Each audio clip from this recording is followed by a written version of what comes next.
Manifesto में बहुत कुछ बिहार के लिए सौगातें हैं और कोई ऐसा नहीं कि एहसान है। बिहार का जो हक जो उसको 20 साल से बिहार को नहीं मिला, हमारे मैनिफेस्टो में वो हक उसको दिलवाने का। कल से राहुल जी का दौरा शुरू हो रहे हैं, कल राहुल जी आ रहे हैं, खड़गे जी का उसके बाद है, फिर प्रियंका जी का कार्यक्रम है। हमारे तमाम नेता लगातार कैंपेन करें। नमस्कार, आप देख रहे हैं न्यूज फॉर नेशन। मैं रंजीत कुमार। कांग्रेस नेता पवन खेड़ा ने पटना आते ही एक बड़े सवाल की ओर इशारा किया कि राहुल गांधी कल से बिहार दौरे पर रहेंगे और राहुल गांधी जब बिहार के दौरे पर रहेंगे तो सारा नेताओं का अपने आप चित और पट की जो कहानी है, उन्होंने एक साफ तौर से कहा है कि राहुल गांधी का बिहार दौरे से बीजेपी घबराई हुई है। उन्होंने साफ तौर से कहा है कि एसआईआर को लेकर जो पूरे बिहार के बाद अगर बिहार में क्या स्थिति बनी और बिगड़ी, इसको लेकर देश में लागू नहीं होने देंगे। क्या कुछ कर रहे पवन खेड़ा, पहले इनके बयानों को सुने।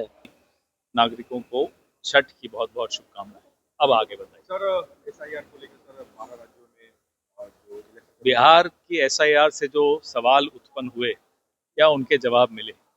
सुप्रीम कोर्ट बार बार हस्तक्षेप करता रहा। समझ में आता है कि लोकतंत्र की हत्या की प्रयोगशाला बिहार को बनाया गया। अब 12 राज्यों में आप फिर क्या करने वाले हैं? आप पर अब भरोसा, चुनाव आयोग पर भरोसा न वोटर को है, न विपक्ष को है, न मीडिया को है। सर, आज मैनिफेस्टो जारी होगा, क्या कुछ खास रहेगा? क्योंकि पहले से माई बहन अब वो पहले से थोड़ी बता देंगे। अब आपको मैनिफेस्टो में बहुत कुछ बिहार के लिए सौगातें हैं और कोई ऐसा नहीं कि एहसान है। बिहार का जो हक जो उसको 20 साल से बिहार को नहीं मिला, हमारे मैनिफेस्टो में वो हक उसको दिलवाने का संकल्प।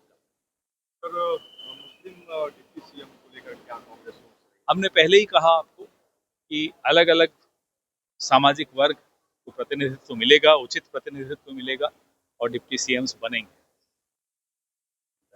सर, प्रधानमंत्री से लेकर तमाम लोगों का रोड शो बिहार में तो होने जा रहा है। 2 तारीख को प्रधानमंत्री रोड शो पटना में बिहार में करने जा रहे हैं। क्या कुछ पटना में करने जा रहे हैं?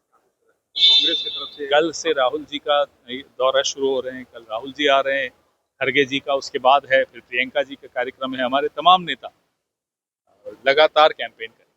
सुना कि छठ में प्रधानमंत्री को जो पूजा करनी थी, अर्घ देना था यमुना के घाट पर, आज वो सुना नहीं कर पा रहे हैं। जो एक बिस्लरी का घाट बनवाया था उनके लिए, उस पर भी पूछी। दिल्ली के लिए तो बेहतर काम हुआ सर। कहाँ हुआ बताइए? यमुना को साफ करने कहाँ गए? हुआ क्या साफ? आइए मेरे साथ, चलिए दिखाता हूँ।